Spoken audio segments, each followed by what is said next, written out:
नमस्कार दोस्तों, आइए जानते हैं भौम प्रदोष व्रत की कथा। किसी भी माह की त्रयोदशी तिथि को प्रदोष तिथि का व्रत किया जाता है और प्रदोष तिथि भगवान शिव को समर्पित है। यह तिथि मंगलवार के पड़ने की वजह से इस प्रदोष व्रत को भौम प्रदोष व्रत के नाम से जाना जाता है। धार्मिक मान्यता है कि भौम प्रदोष व्रत में कथा सुनने व कहने वालों को मोक्ष की प्राप्ति होती है। माह के शुक्ल और कृष्ण पक्ष की त्रयोदशी तिथि को प्रदोष तिथि का व्रत किया जाता है और प्रदोष व्रत की तिथि जब मंगलवार को आती है तब उसे भौम प्रदोष व्रत के नाम से जाना जाता है। भौम प्रदोष व्रत में कथा सुनना व कहना बहुत पुण्यदायी माना जाता है और इस कथा से पूजा भी पूरी होती है। मान्यता है कि भौम प्रदोष व्रत की कथा सुनने व कहने से देवों के देव महादेव का आशीर्वाद प्राप्त होता है और आर्थिक परेशानियों से मुक्ति मिलती है। आइए जानते हैं भौम प्रदोष व्रत की कथा के बारे में। भौम प्रदोष व्रत की कथा। सूत जी बोले, अब मैं मंगल त्रयोदशी प्रदोष व्रत का विधि विधान कहता हूँ। मंगलवार का दिन व्याधियों का नाशक है। इस व्रत में एक समय व्रती को गेहूं और गुड़ का भोजन करना चाहिए। इस व्रत के करने से मनुष्य के सभी पापों व रोगों से मुक्त हो जाता है। इसमें किसी प्रकार का संशय नहीं है।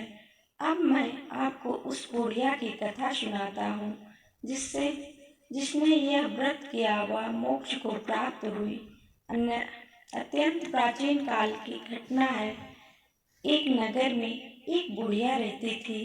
उसके मंगलिया नाम का एक पुत्र था। वृद्धा को हनुमान जी पर बड़ी श्रद्धा थी। वह प्रत्येक मंगलवार को हनुमान जी का व्रत रखकर यथाविधि उनका भोग लगाती थी। इसके अलावा मंगलवार को एक न तो घर लीपती थी और न ही मिट्टी खोदती थी।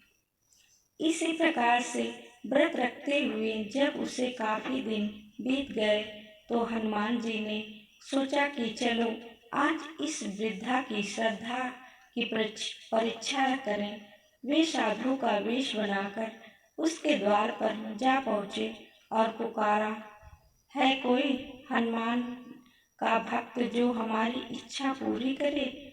वृद्धा ने यह पुकार सुनी तो बाहर आई और महाराज क्या आज्ञा है?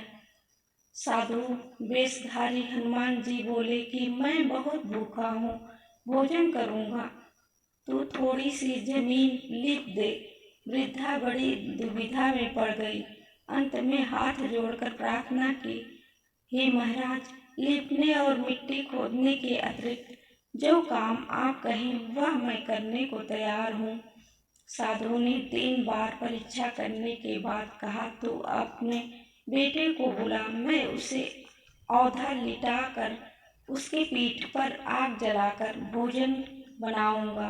वृद्धा ने सुना तो पैरों तले की धरती खिसक गई, मगर वह वचन हार चुकी थी। उसने मांगलिया को पुकार कर साधु महाराज के हवाले कर दिया, मगर साधु ऐसे ही मानने वाले न थे। उन्होंने वृद्धा के हाथों से ही मांगलिया को औंधा लिटाकर उसकी पीठ पर आग जलवाई।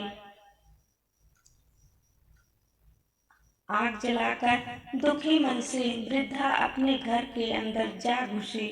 साधु जब भोजन को बुला कर कहा कि वह मांगलिया को पुकारे ताकि वह भी आकर भोग लगा ले।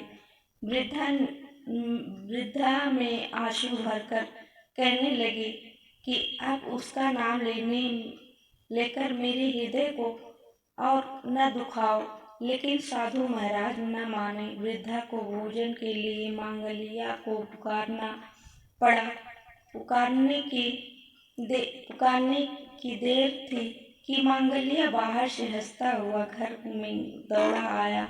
मांगलिया को जीता जागता देख वृद्धा को सुखद आश्चर्य हुआ। वह साधु महाराज के चरणों में गिर पड़ी। साधु महाराज ने उसे अपने असली रूप में दर्शन दिए। हनुमान जी को अपने आंगन में देखकर वृद्धा को लगा कि जीवन सफल हो गया।